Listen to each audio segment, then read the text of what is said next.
Hewan yang tersakiti. Aduh, kok masih ada yang bela Israel itu, aku nggak ngerti deh.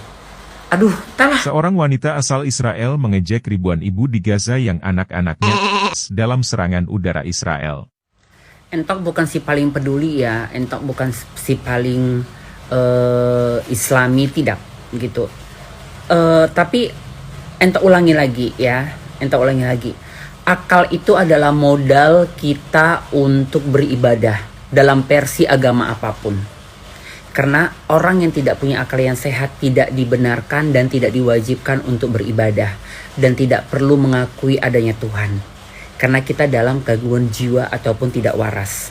Nah, akal itu ada sama kita yang sehat sebagai manusia. Nah, kembali lagi seperti kata Ustadz Somad, tidak perlu menjadi seorang muslim, tidak perlu menjadi orang Islam untuk peduli Palestina. Jadi lepas dari sejarah, lepas dari otot-ototan siapa yang benar, perlakuan ibu di sebelah itu adalah tidak benar. Ya, karena apa? Saat orang tersakitin, saat orang terzolimin, kita wajib harus membela, kita wajib harus punya hati, ya.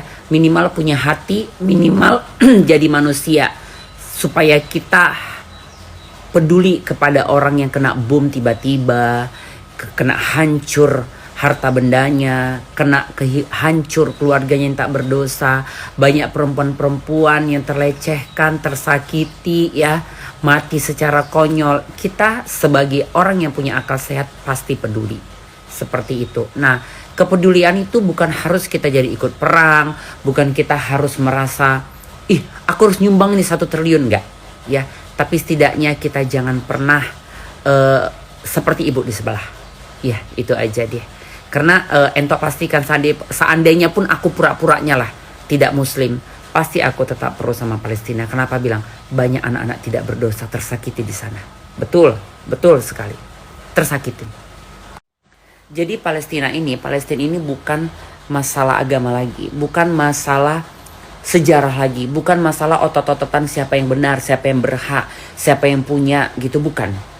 Ya, tapi ini sudah masalah manusia, ya.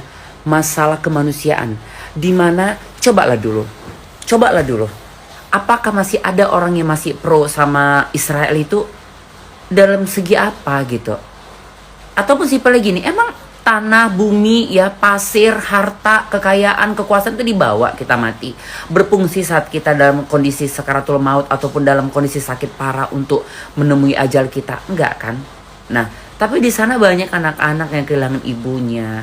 Banyak anak-anak suci yang tidak ada dosa itu tersakiti. Sampai harus banyak hewan-hewan yang tersakiti. Aduh, kok masih ada yang bela Israel itu, aku gak ngerti deh. Aduh, talah, udah gak ngerti lagi, gak ngerti.